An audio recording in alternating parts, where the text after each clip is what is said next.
Okay, can I have everyone's attention up here, please? Thank you. Okay, we're going to go over it real quick. So first one is democracy. I get hands, United States or Soviet Union. Davis. U.S. Yep, democracy is U.S. What about communism? Sandra? Thank you, that's correct. Dictatorship? Mia? Soviet Union. And capitalism? Waiting for a hand. Harry, what you got? Capitalism, yeah, U.S. Thank you. So it sounds like if you didn't have those answers down, you might want to correct it so you know you have that for reference later.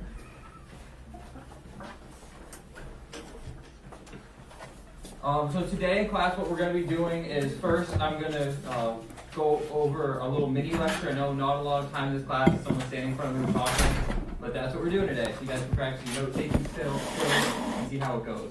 After that, we're going to do a web quest, which means you guys are going to have some questions, you're going to find the answers to them, and you're going to use the power of the internet. So, get excited.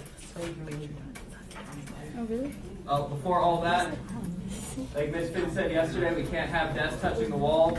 So if your desk is against the wall, wait till everyone's done talking. Parents? Huh? Thank you. If we're against the wall, can we pull our desk off the wall, please? Yeah, I do. A little bit more than that. A little bit more than that. Hey, thank you. Like I said, we're ready to do now. We're going to have a mini lecture, and then we're going to do the web quest. It's important to note that whatever you don't finish is going to be your homework to finish the web quest. So it says you don't have any homework, but if you don't finish the web quest, it's homework. So here we go. This isn't relevant to you guys. Don't worry about it. So after World War II, we're going to talk about this bipolar world. And we're going to do that, like I said. I'm going to lecture for a little bit. You guys are going to write down notes. I'm going to hand out right now what you're taking notes on. Can someone tell me while I'm handing it out who are the two powers right now in the world post-World War II? Matthew? The U.S. and Russia. U.S. and Russia. What's Russia called at this point? Can you say that again? Yeah, USSR. So we're going to quickly take a look at that. And I'm passing these out really slowly. So quickly talk to your partner about the differences you remember from yesterday about the USA and Russia. So should everyone talk to their partner right now?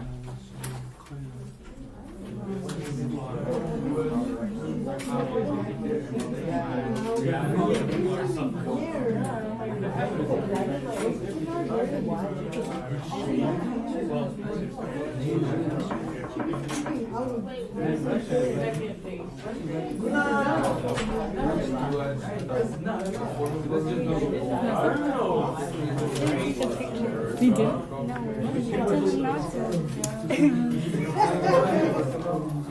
We also have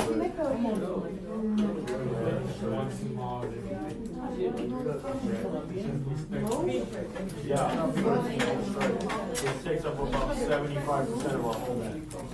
Sorry, can you hand one? 75%. I went 15.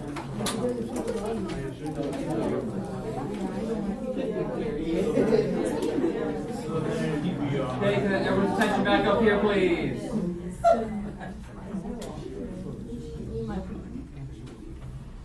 Thank you. So like I said, I'm going to lecture a little bit, kind of talk about the difference between Russia and the United States at this point in time. You'll notice on your notes, it's kind of 4 boxes. For each slide, it'll tell you where you should be writing it, but I'll reiterate it if anyone gets confused so you know where your notes should be. So first we're looking at the U.S. perspective.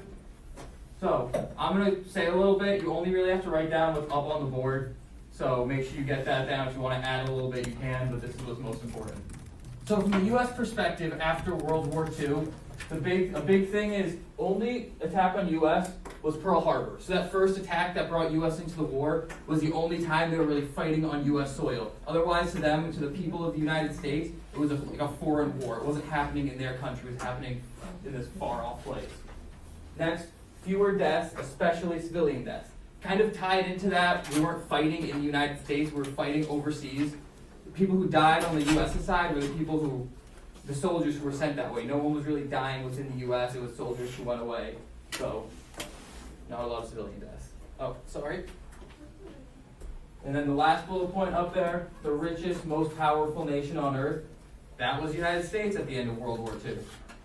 They were a military power. We looked briefly towards the end of last unit about the nuclear weapons they had stored over the course of this Cold War, making them militarily very powerful. And also financially, the economy was doing very well. It was a big world power at this point. So again, that was a U.S. perspective.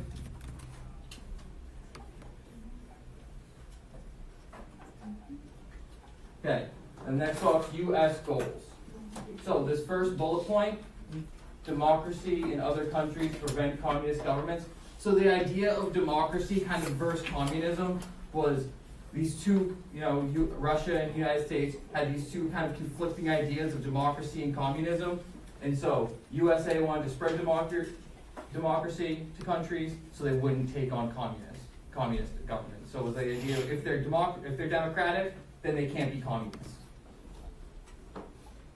U.S. also wants to rebuild Europe for stability and market for U.S. goods. If European countries are strong and rich, then U.S. companies and goods can be sold there, make the U.S. a lot of money. This includes reuniting Germany to be part of a stable Europe. If you remember from the end of last unit, Germany at the end of World War II got split up into a bunch of different sections. Russia had control of half, the USA had control of a portion, as well as France and England. So that's how the state Germany was in. US didn't want that. They wanted to bring Germany back to be part of a stable Europe.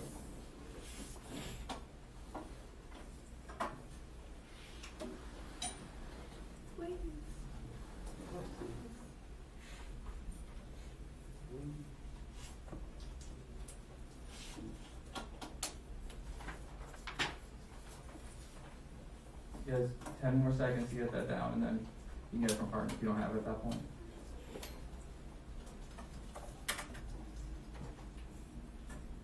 Okay, Soviet Union wants. So if you remember from that video you guys watched for homework a while ago now, was that Fallen video. It showed the chart of kind of all the deaths in World War II. The Soviet Union had the most deaths. People in the Soviet Union were the most common people to die in this war. The army took a lot of casualties, and because a lot of the fighting was happening in Russia as well, a lot of civilians also died. So more than 20 million deaths, both civilians and soldiers. The Soviet Union, since you can tell by civilian deaths, was invaded by Germany, which means unlike the US, the fighting was happening in Russia, which is kind of a scary, it's a scary thought for them. In America, it's kind of like, oh, it was a far off war. For them, it was happening in their backyard. Because this devastated the city and devastated the economy.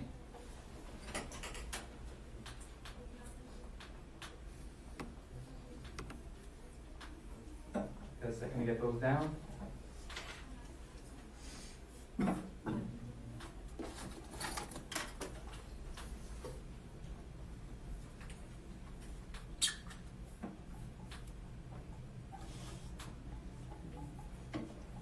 Okay, this is the last slide, so your last box. Soviet Union goals.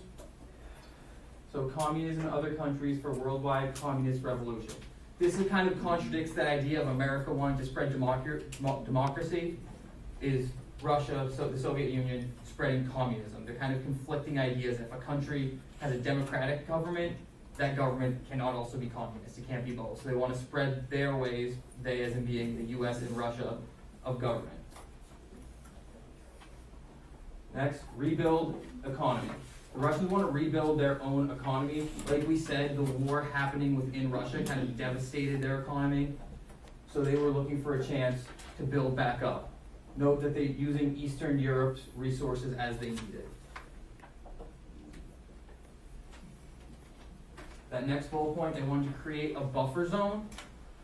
The reason they wanted to create this buffer zone was because, like we said, they got invaded by Germany. The war was happening in their country. So they don't want that to happen again. They don't want a strong country near them that could potentially invade them and cause more deaths and ruin their economy again. And lastly, again, contradicting what the US wanted, the Soviet Union wanted to divide Germany to prevent another war. So we talked about the US wanted to reunite Germany, make it an economic power kind of, make it so they could trade goods, part of a strong Europe. The Soviet Union wants the opposite. They want to keep Germany divided, kind of keep them weak, because they don't want that threat of another war to happen again. Okay, so I'll let you guys get that down. As you guys are getting down this final slide, I'm going to pass out the packet we're going to be doing next. Like I said, we're going to be doing a web quest. When you guys have projects later in high school and also in college, a lot of things you have to do is research on your own. That involves kind of two skills: looking for reputable websites and kind of taking information from them. In terms of today, Ms. Finn already did half the work for you. On Google Classroom, she put the websites you'll be using, so you guys don't need to figure out which websites are reputable and which are good sources. All that work was done for you already. What you're going to be doing is taking information from those sites to answer questions. Any questions on that? What does it look like? Okay, so once you finish getting these notes down, take out your Chromebooks. I'll be handing out the packets for the web quest.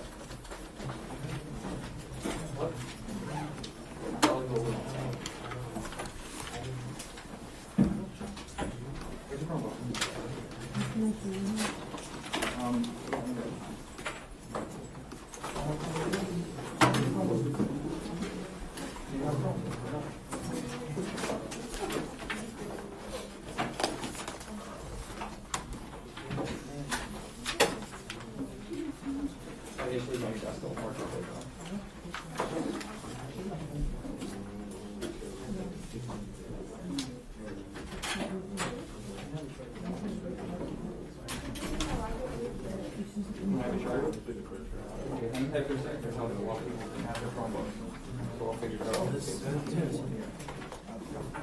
Yes.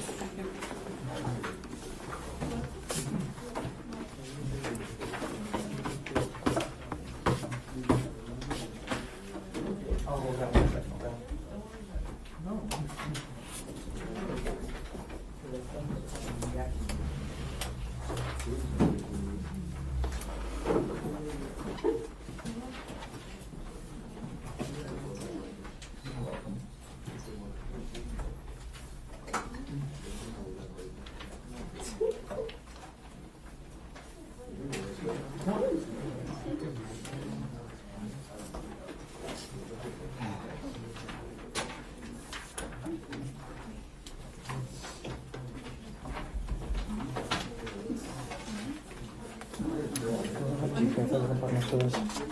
A lot of people don't have Chromebooks, like 3 or 4 people. Yeah. I've had this problem already, and there's like none in the main office. Yeah, they don't. Yeah, they said they don't have them anymore. Yeah. Nick, Mr. Kioussis, give them a demerit. If they don't have it, you can give them a demerit. Okay.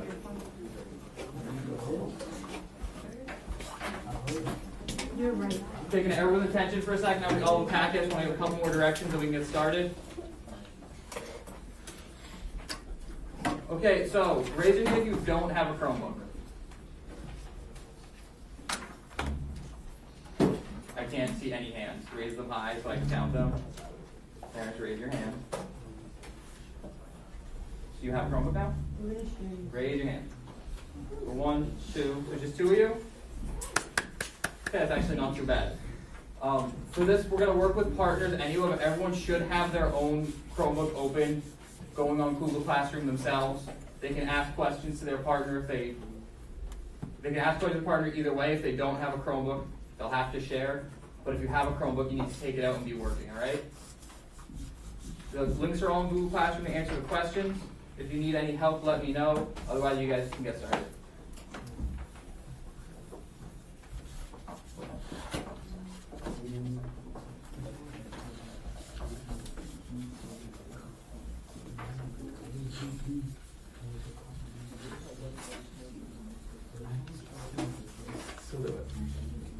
You can, like I said, you can ask each other questions. It doesn't mean you have to be going problem by problem together, okay?